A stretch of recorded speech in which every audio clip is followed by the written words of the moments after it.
गणेश, आणखीन एक मुद्दा आहे तो म्हणजे म्हणजे सरकारी कामाचे कंत्राटाचे पैसे थकले म्हणून राग होता आणि म्हणून त्यांनी सगळ्या मुलांना ओलीस ठेवलं होतं का या व्यतिरिक्त आणखी दुसरं काही कारण होतं आणि म्हणून त्यांनी या 19 जणांना ओलीस ठेवलं होतं, त्यामध्ये 17 मुलं होती, अशी काय माहिती समोर येते का?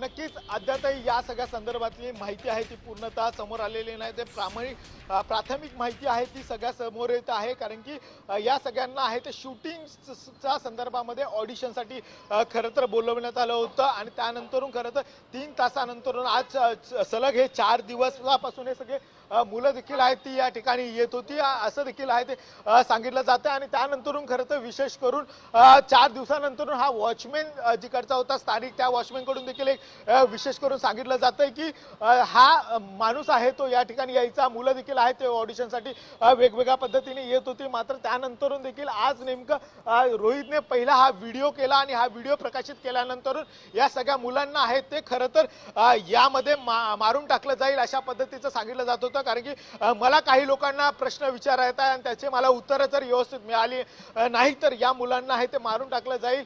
मला याकडे आग लावण्यासाठी जे काही केमिकल्स आहेत ते केमिकल्स देखील आहेत अशा पद्धतीचं सांगितलं जात होतं। आणि त्यानंतर खरं तर रोहितला यासाठी अटक करण्यासाठी खरं तर पोलीस त्याच्या इमारतीमध्ये आतमध्ये गेल्यानंतर आहे त्या ठिकाणी एन्काउंटर खरं तर केलेला पाहायला मिळतो रोहितचा, आणि या एन्काउंटरमध्ये रोहितचा आहे तो मृत्यू झालेला आहे। आणि यानंतर जे विद्यार्थी त्या ठिकाणी होते त्या सगळ्या विद्यार्थ्यांना देखील आहे ते पोलिसांनी आहे जवळच्या रुग्णालयामध्ये आहे ते दाबून ठेवलेलं होतं, कारण की 3 ते 4 तासापासून खरं तर ही सगळी लहान मुलं आहेत आणि या सगळ्या लहान मुलांना दाबून ठेवलं होतं ही देखील प्राथमिक माहिती आहे। आणि त्यामुळेच या सगळ्या मुलांना पहिल्या उपचारासाठी आहे ते रुग्णालयामध्ये दाखल करण्यात आलेलं आहे। नेमकं या उपचारादरम्यानच आहेत ते पोलीस आता या विद्यार्थ्यांची देखील आहे ती स्टेटमेंट घेतली जाईल आणि त्या स्टेटमेंटमध्ये नेमके विद्यार्थी आणखी काय सांगतायत का की कोणाच्या संपर्कातून खरं तर हे विद्यार्थी रोहित पर्यंत पोहोचले होते, या सगळ्या संदर्भातली आता इन्क्वायरी आहे ती पोलिसांकडून होताना पाहायला मिळणार आहे। आणि आताच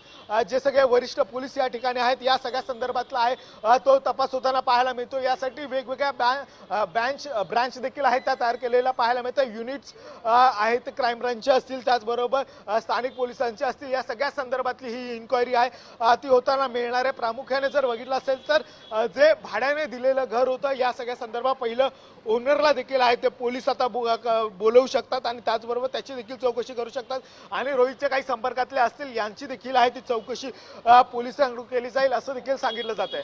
नक्कीच गणेश, आणि आता पोलीस पालकांचं आणखी कोणाकोणाचे जबाब नोंदवत आहेत ते बघणं देखील महत्त्वाचं आहे। गणेश, तुम्ही आमच्यासोबत असेच राहा, तुमच्याकडनं वेळोवेळी माहिती घेत राहू। तुम्ही आमचे प्रतिनिधी गणेश कवडे जे पवई पोलीस ठाण्याच्या बाहेरून ही सविस्तर माहिती देत होते। आपण बघतोय की पवई पोलीस नाट्यातला आरोपी रोहित आर्यचा एन्काउंटर झालेला आहे आणि